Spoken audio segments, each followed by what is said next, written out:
Hey, what's up, everybody? This is Daniel Sun. Welcome to my channel. I'm glad you came to see me. Today I want to talk about a fragrance called Mmm Herod.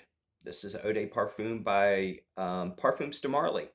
Let me go ahead and show you the presentation really quick because this is one of my favorite bottles in my entire collection. This sucker is super duper heavy. This is like super duper thick, heavy duty glass, very well made. It's sort of gray, dark gray. Can't really see through it. Parfums de Marly logo right there, or shield. Parfums de Marly Paris there. Really, really super heavy. Great atomizer. Um, just like all the Parfums de Marly atomizers.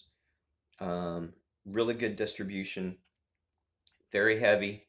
The cap is almost as heavy as the bottle because this is like really thick metal. Also very well made. So the weight of the cap and the bottle, make sure you don't drop it because you could break your foot. Let me go ahead and tell you the notes to this and the perfumer. The perfumer is Olivier Pichot. The top notes is cinnamon and pepper. The heart notes is tobacco leaf, frankincense, osmanthus.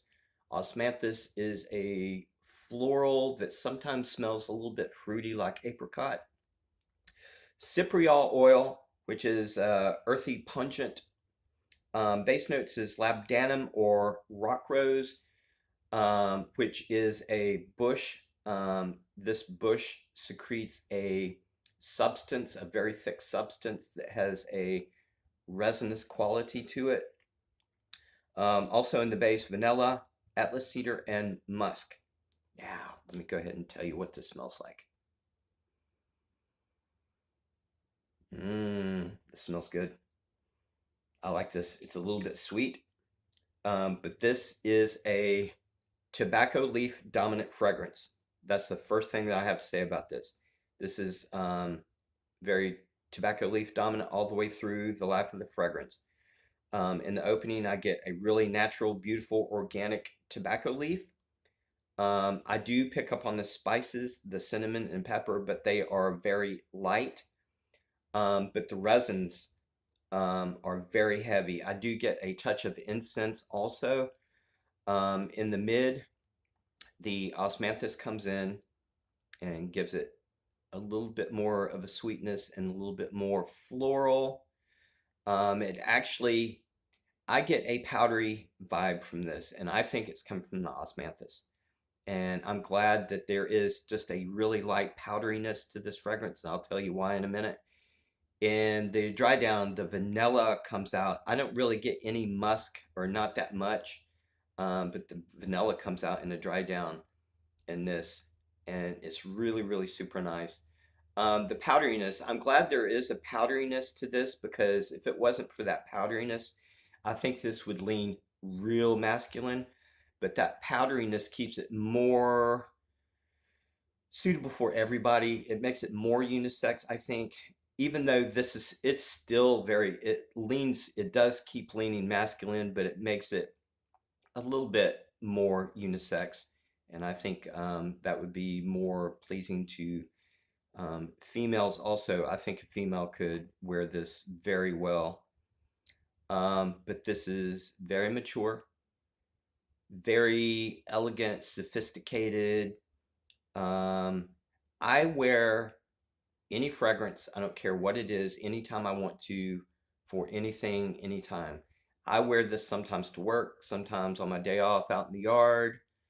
Um, but I think the majority of people in the fragrance community would consider this a very formal fragrance. Suit and tie, weddings, special dinner occasions, stuff like that, because it does smell like that. So I think most people would consider this very formal and not for anything like summer football outdoors or anything like that. This is more of a suit and tie. I think most people would consider it. I like to say good things about a fragrance, and if there's anything negative, I like to say negative things in my review about a fragrance. I have nothing to say negative at all about this fragrance. Everything works really well together. The notes are perfect. The resins works with the tobacco. The vanilla works with the resins and tobacco, and the osmanthus is in there to like make everything nice and sweet. Everything is perfect with this fragrance. The way it smells, the way it's blended, lots of love put into this fragrance. The bottle is beautiful. There's only one negative thing that I could say about this fragrance. The price point. The price point is like way too high as far as I'm concerned, in my personal opinion.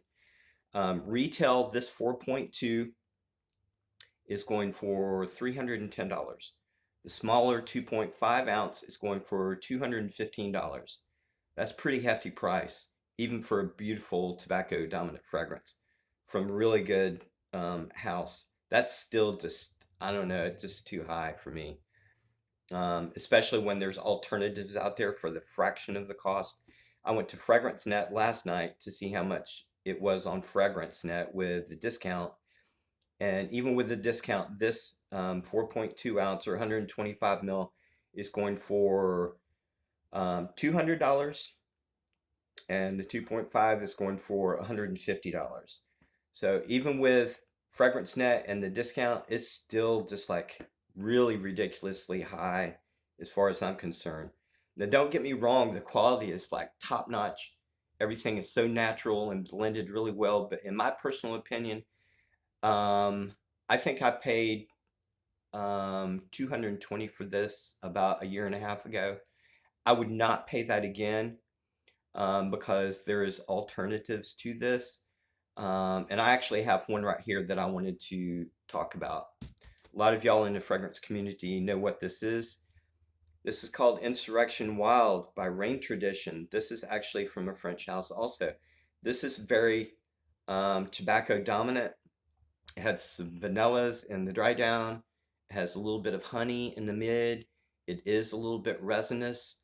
It's almost, it has a cherry pipe tobacco vibe in it also. Very natural, very beautiful, very well made also.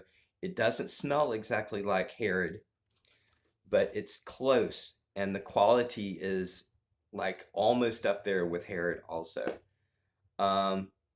But this is my alternative to Herod, and I would actually recommend this over Herod because this is just as beautiful. It's a little bit different, but it's just as beautiful to me as Herod.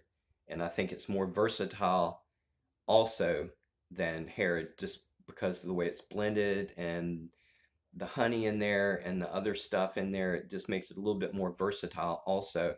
So I would actually recommend this over Herod, believe it or not.